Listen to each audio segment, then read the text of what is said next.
There's something going on in Jerusalem that most people have simply never heard of. And I'm not talking about something symbolic or spiritual. I'm talking about a physical event, real, that is every year in the same place and on the same day. A fire appears inside a closed tomb. He lights candles without matches, without a lighter, without electricity. And most impressive, this fire doesn't burn anyone. People put their faces in it. They place their hand, clothes, paper, and nothing catches fire. Nothing hurts. This happens in the place where Jesus was buried after the crucifixion, and for just a few minutes every year, this phenomenon happens again, and whoever sees it never forgets it. This event has a name. It's called Holy Fire. It takes place every year on the Saturday before Orthodox Easter, in the exact place where Jesus' body is believed to have remained for 3 days. And the most curious thing, it only happens if the person has faith. The candle only lights up on its own in the hands of those who truly believe.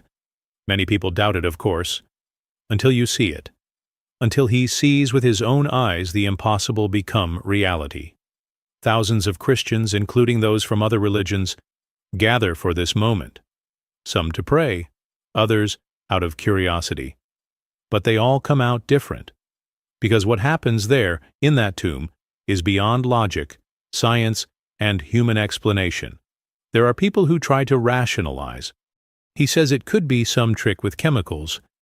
But in the video that you will see in this itinerary, a group of people decided to do a radical test. They removed the wick from the candles, replaced with lead, a metal that does not ignite with ordinary fire.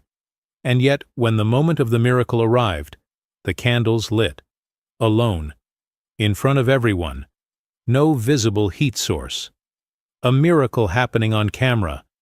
This is not hearsay. This was recorded, tested, published. And even so, many people still prefer to close their eyes. In the same video, a man appears trying to burn his own beard with sacred fire. He touches the flame directly to his face. Nothing happens. He insists. Load the paper. Place your hand. Put on your clothes. And the fire is still there, trembling, lit, but not burning, as if it were only there to show that it exists, and not to destroy it, as if it were a sign, a message, a reminder that God still works, still intervenes. It still leaves its mark. And all this happens in 2025, before our eyes. We are not talking about an ancient legend. We're talking about something that's happening now. And maybe you're wondering, why haven't I heard of this before? The answer is simple. A lot of people don't want you to know. Many channels don't talk about this, and other religions also ignore it. But the truth is recorded. It's documented. It is available for anyone who wants to see it. And when you understand what is really happening in Jerusalem, your faith is never the same. Because you realize that Jesus' resurrection wasn't just a pretty story told for generations. She left signs, brands. And this fire is one of them. A fire that appears in the same place, on the same date, and with the same behavior. More than 1,000 years ago, whoever participates in this moment comes out different. There are people who go for tourism and come back crying. Others go discredited and return converted. Many have experiences they have never been able to explain, and that's why we decided to tell this story here. Because you might never go to Jerusalem, but you need to know what's going on there. And more than that, you need to understand what this represents for your faith, your life, and your future. We are not here to convince anyone. We are here to show you the facts, show the videos, and let you, with your own conscience, draw your conclusions.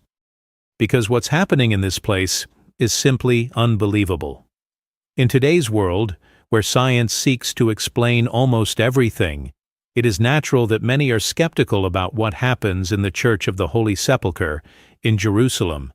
After all, how can a fire emerge on its own, light candles without wicks and not burn anyone who touches it? For those who believe, this is simply a miracle. For others, it is a mystery. And for a group of Muslims, it was an invitation The reaction was a mix of amazement and reverence. Men who had entered this place skeptical and incredulous were now faced with something they simply could not explain. Some admitted they were expecting a trick, but what they saw completely challenged their theories. "This can't be false," they said. "This is not a trick." And at that moment, many of them began to rethink their beliefs. The impact of this test was not small. It was recorded in videos that still circulate on the internet, on websites that document this miracle. The idea that fire could emerge without any obvious source of ignition messed with people's logic. "How is this possible?" was the question that echoed among those present. While some argued that there could be a chemical or technological explanation, others simply concluded that the fire was a divine manifestation, a sign of something greater. It was hard to ignore the fact that even with all the preparation to unmask the miracle, the fire kept appearing. A flame that, at the same time as it illuminated the place, also seemed to illuminate doubts and hearts. And this fire is not new. There are historical records of its occurrence over 1,000 years ago. It is a documented event, mentioned in ancient reports and in books that span the centuries. Kings, pilgrims, priests, and even enemies of the Christian faith have witnessed the sacred fire in action. The very basilica where the miracle takes place has undergone transformations throughout history, but the fire continued to appear year after year. Neither invasions, nor destructions, nor changes in government prevented this phenomenon from occurring. And for those who witnessed it, it was impossible to leave the place without being deeply impacted. Among those who were there were many who had never believed in miracles. They were skeptical by nature, trusting only what they could see and touch. But there, in front of the fire that didn't burn, the heat that didn't hurt, something changed. What was once doubt was now perplexity, and from perplexity was born a search for answers. How can a fire that does not destroy continue to appear every year, on the same date, in the same place? It's not easy to find an explanation, but that's exactly what makes the miracle so powerful. It defies logic, questions our certainties, and invites us to consider the possibility of the impossible. And perhaps this is the greatest impact of sacred fire. It is not just an event that takes place in Jerusalem. It's a reminder that there are still mysteries we can't fully understand.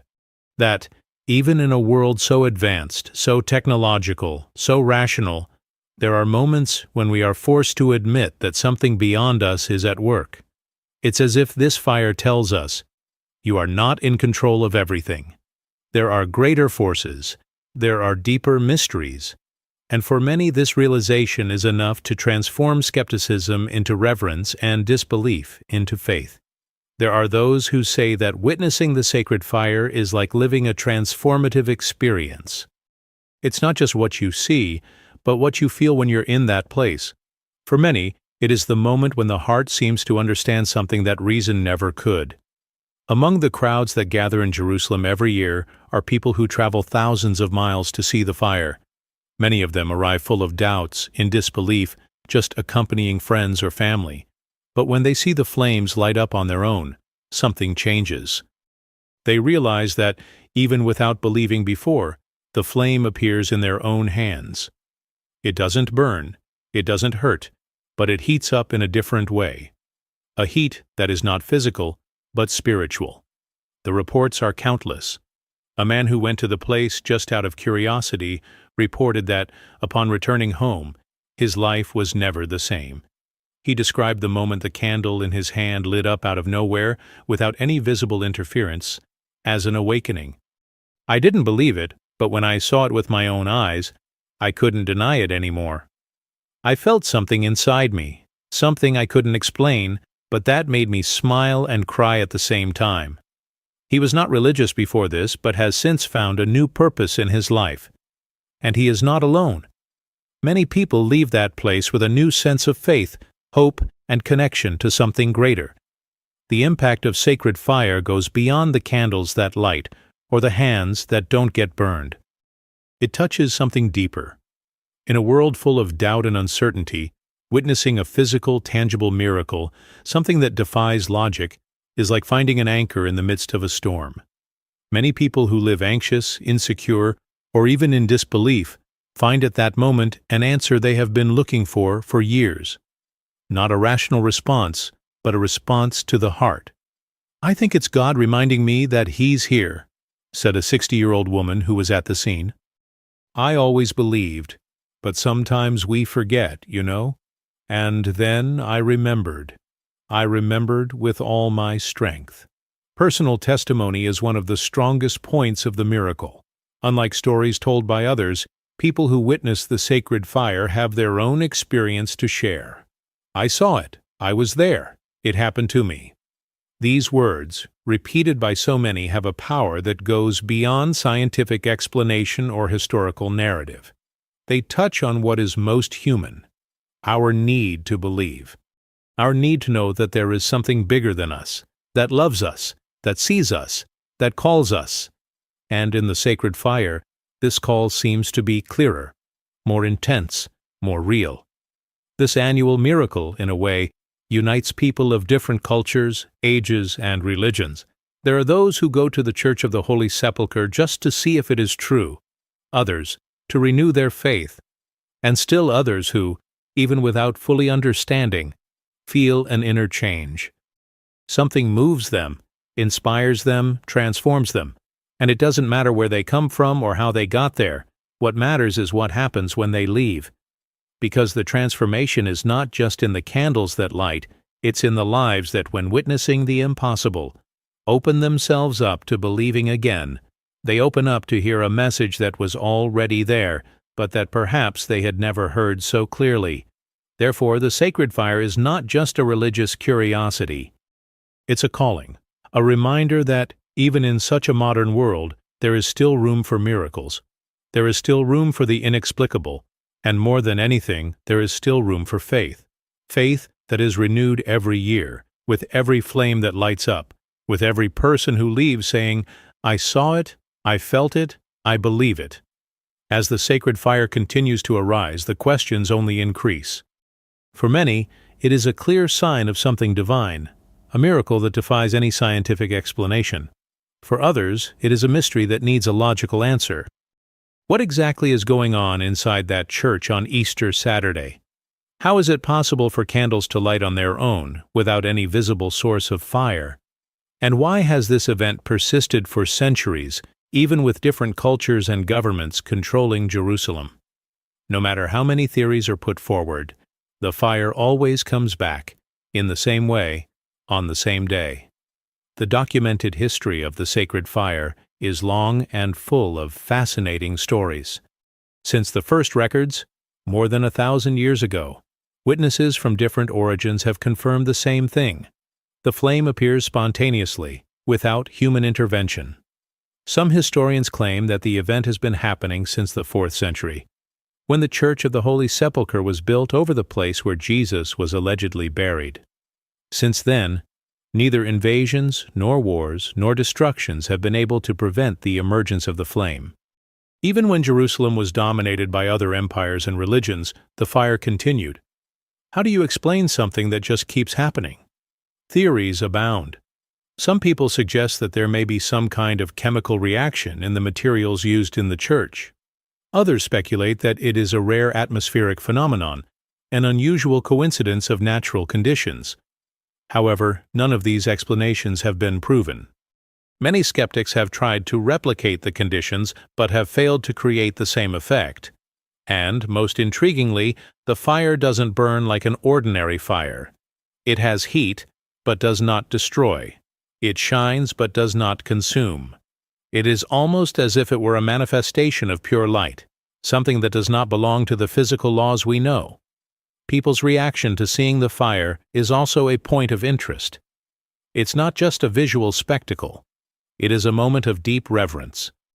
Witnesses describe almost absolute silence when the flame appears. Some cry, others pray, others are paralyzed with emotion. It is a moment that seems to suspend time, as if the sky itself were manifesting itself in that space. It doesn't matter if the person arrived there skeptical or full of faith. When they see the fire, something changes. And this emotional impact is as strong as the physical phenomenon. Furthermore, the fact that the sacred fire occurs on Easter Saturday, the day that celebrates the resurrection of Jesus, carries powerful symbolism. For Christians, it is a reminder that the light of Christ never goes out. For those who are in doubt, it is an invitation to reconsider. And for skeptics, it is a challenge that still remains unanswered. Fire is more than an annual event, is a riddle that repeats itself with relentless precision, attracting people from all over the world and leaving a trail of questions that no one has been able to solve. Whatever the explanation, the sacred fire continues to capture the imagination of all who witness it. He reminds us that there are still things beyond our understanding. He makes us question our certainties and open our hearts to mystery. Because, in the end, perhaps it is not so important to understand how fire appears, but rather what it means, and each year it continues to shine, as a reminder that the unexplainable may be closer than we imagine. Given all this, one conclusion: for many, this flame symbolizes Christ's victory over death, the assurance that the resurrection was not just an event of the past, but an ongoing sign of God's grace and love for all humanity. When reflecting on the meaning of the sacred fire, it is impossible not to think about the true purpose of its appearance. He is not there just to surprise or impress, but to call us back to the essential: faith in Christ. In a world so full of doubts, distractions, and skepticism, sacred fire invites us to remember that God still works. That the miracle of Jesus' resurrection was not just a historical event, but a living truth that continues to impact us today. In the end, the most important question is not, how does fire appear, but rather, what is it telling us? To many he says, trust, believe. Remember the power of the cross and the resurrection. He reminds us that God is faithful to his promises, and that, just as Christ conquered death, we too can live in the hope and certainty of eternal life. Therefore, the sacred fire is more than a curiosity or a mysterious event. It is a living testimony that the light of Christ continues to shine, regardless of circumstances. It is an invitation for all of us to renew our faith, strengthen our spiritual journey, and remain firm in the truth of the gospel. May this fire, which does not burn, but warms the heart, continue to inspire us every year, and that, when we look at him, we are reminded that the true light of the world is Jesus Christ, who conquered death and offers us life in abundance. Tasks.